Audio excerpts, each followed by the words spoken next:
La vérité, c'est que c'est pas méchant ce que je dis et c'est pas un jugement de valeur parce que je pense que tout ne se rapporte pas à l'argent. Mais en France, t'es personne et là-bas, t'as encore plus personne. Ici, quand j'ai juste envie d'aller boire un thé ou un café, je le paye pas 2,50 €. Je vais le payer peut-être 60 centimes. On a un RN qui est fort, qui est violent. Et preuve en est, hein, vous savez, ils ont l'habitude de coller leurs affiches partout. Moi, c'est le truc qui m'a le plus choqué. Qu'est-ce que ça m'énerve, si vous savez. En fait, il n'y a pas de... On dit... Ils allaient revoir tout ce qui est prime d'activité et prime de Noël. Donc du coup, les gens qui ont eu la prime de Noël et tout l'année dernière... Ça pourrait être considéré comme une entrave au contrôle et donc le contrôleur CAF pourrait donc demander la suspension de vos droits. Interrogez des connaissances pour vérifier vos déclarations. Saviez-vous qu'en France, le coût de la vie ne cesse d'augmenter, laissant bien des familles en difficulté ? Aujourd'hui, vivre décemment avec un revenu moyen devient un véritable défi, entre les taxes et les prix qui grimpent. Alors, comment s'en sortir et investir intelligemment dans l'immobilier pour sécuriser son avenir ? C'est ce qu'on explore ensemble. Salut à tous. Je fais ce TikTok parce qu'il y a beaucoup de gens qui vivent en France avec des revenus moyens ou même des faibles revenus et qui pensent qu'en France, ça n'a pas trop marché pour eux, mais qu'au pays, ils sont quelqu'un. La vérité, c'est que c'est pas méchant ce que je dis et c'est pas un jugement de valeur parce que je pense que tout ne se rapporte pas à l'argent. Mais en France, t'es personne et là-bas, t'as encore plus personne. Et je sais ce que tu vas me dire. Tu vas me dire, oui, mais il raconte n'importe quoi. C'est moi qui ai de ma famille là-bas. C'est moi qui envoie des mandats. Oui, oui, tu envoies des mandats. Tu es utile. Mais ne crois pas que quand toi, tu te déplaces là-bas et que tu veux consommer comme quelqu'un qui a de l'argent, au pays, tu es considéré comme quelqu'un qui a de l'argent. Pas du tout. C'est pour ça que beaucoup de gens, quand ils reviennent dans leur pays d'origine, la seule chose qu'ils savent te dire, ah, c'est plus comme avant, mais les prix ont augmenté, les prix ceci, les prix cela. Bah, évidemment. Tu croyais quoi? Toi, tu gagnes plus d'argent qu'avant, il y a une croissance dans le pays, bah oui, tout coûte plus cher. Et certains, pour se rassurer, se disent, oui, mais au pays, c'est une bulle immobilière, c'est du n'importe quoi, les prix vont baisser, ils vont baisser de 30, de 40, de 50%. Ils baisseront pas.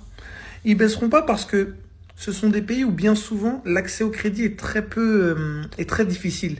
Donc les gens qui achètent des biens immobiliers, les gens qui investissent, bien souvent ils investissent avec leur cash. Donc c'est pas des pays où ils sont des gens qui sont menacés par la banque de leur récupérer le bien parce qu'ils ont investi pour la plupart en cash. Bien sûr, il y a des crédits immobiliers, je suis pas fou, mais la part de crédit immobilier est vraiment très très basse là-bas. Et je le dis pour des gens qui ont compris ce que j'essaie de dire, vous allez trouver des gens qui vont vous dire « Oui, mais les prix, ils vont baisser de 30, de 40%, c'est du n'importe quoi. » Ces gens-là ne pensent pas que les prix vont baisser. Ces gens-là espèrent que les prix vont baisser. Comme ils ont raté le virage au pays, ils se disent que c'est pas possible, les prix vont baisser. Et là, cette fois-ci, ils vont pas le rater. Même si ça arrivait, ils le rateraient quand même, je vous le dis tout de suite. Après, je vous laisse dans les commentaires dire si vous êtes d'accord avec moi ou pas. Mais moi, je pense que être pauvre en France, dans quelques années, ça sera être pauvre au pays aussi. Donc si tu as raté le virage du pays et tu veux pas rater le virage en France, ce dimanche, je t'explique dans une masterclass 100% gratuite comment investir dans l'immobilier pour que même si tu puisses pas payer la maison au pays, tu puisses la payer au moins en France. Donc ce dimanche à 20h, je fais une masterclass 100% gratuite où j'explique toutes mes techniques pour trouver des biens immobiliers à bon prix. Clique sur le lien qu'il y a dans ma bio et à bientôt. La vie est trop chère en France. Je vais pas vous mentir. Je suis encore au Maroc et je sais pas pourquoi j'ai ce syndrome de vouloir tout comparer. Et quand je me mets à comparer, bah en fait, je sais pas comment on fait vraiment et je suis sincère. Hein. Je sais pas comment on fait pour vivre aussi bien en France. On est taxé sur tout, bien qu'on ait beaucoup d'avantages et que je ne cracherai jamais sur la France en tant que telle. Je vous jure qu'en réalité, on ne vit pas. Ici, quand j'ai juste envie d'aller boire un thé ou un café, je ne le paye pas 2,50 €. Je vais le payer peut-être 60 centimes. Quand j'ai envie d'aller manger, mes repas, ils ne me coûtent pas 30 ou 40 €. Le panier, il va me coûter 29 dirhams, 35 dirhams, 40 dirhams. Et juste ça, je vous jure que ça fait la diff. Et je vais même aller plus loin, je pense que il faut savoir couper par moment et il faut savoir prendre du temps pour soi-même et savoir voyager aussi. Il y en a beaucoup qui arrivent à saturation alors qu'avec un avion, avec un budget de 200-300 €, j'extrapole, mais ouais, grand max 500 €, vas-y, parce que je vous vois arriver dans les commentaires, vous avez de quoi profiter à 2 heures de chez vous. La vie, elle est faite de choix et de petites pierres qu'on accumule, et quand on se retourne, on a de quoi pouvoir souffler un minimum. Prenez soin de vous, dites-moi ce que vous en pensez. Abonnez-vous, j'ai mis dans ma bio le petit bonhomme, le petit fantôme. Donc vous pouvez me rejoindre sur le bonhomme rose, oh là là, sur le bonhomme jaune. Donc n'hésitez pas, on est ensemble et je vous dis à demain. Salam. Dans la première partie, on a exploré comment vivre en France avec des revenus modestes n'est pas forcément une réussite comparée à la vie dans le pays d'origine, où la réalité économique est souvent mal perçue. Cela soulève des questions sur notre perception de la réussite et les illusions qu'on se crée.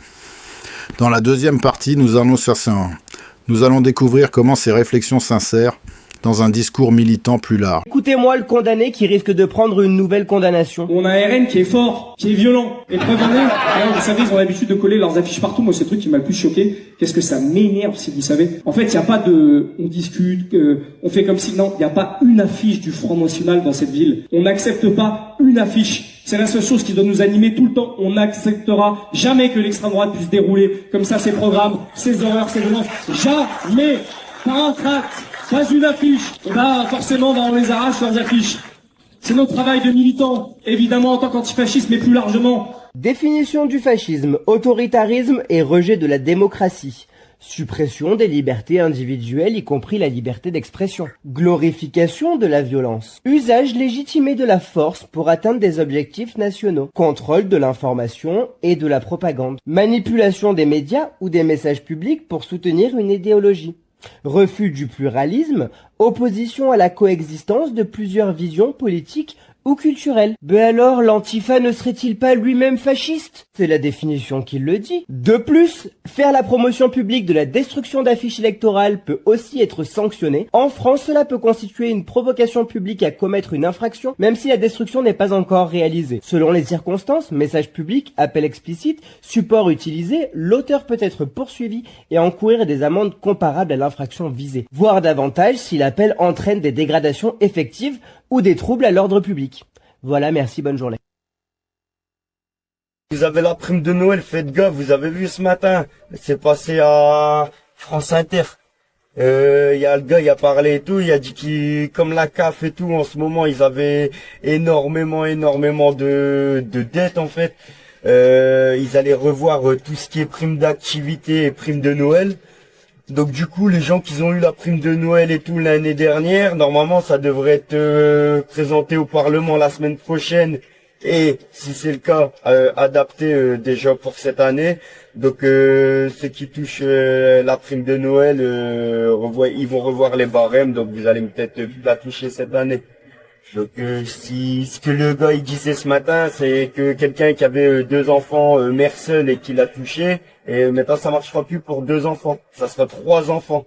Et c'est par rapport aussi à un quotient familial, je sais pas quoi, qui est évalué je sais plus quoi, et là faudra être inférieur à 400. Donc attendez de voir, ça va se mettre sur les sites internet, mais ça sera pas avant la semaine prochaine. Alors partagez en masse. Merci. On a exploré les défis de vivre avec des revenus limités en France et les perceptions de richesse comparées à l'étranger. La tension persiste entre les coûts de la vie élevés et l'espoir d'un avenir meilleur. Alors, que faire? Investir, partir ou rester? À chacun de trouver sa voie dans ce monde en constante évolution. Qu'est-ce que peut faire un contrôleur de la CAF lorsqu'il vient faire un contrôle à votre domicile? Accéder à votre domicile après une convocation ou après avoir pris rendez-vous avec vous. Il peut donc visiter les pièces de votre logement pour vérifier votre situation, par exemple la présence d'enfants, l'occupation des lieux, etc. Bien évidemment, vous ne pouvez pas lui refuser l'accès à une pièce fermée sans un motif équivoque, valable. Ça pourrait être considéré comme une entrave au contrôle et donc le contrôleur CAF pourrait donc demander la suspension de vos droits.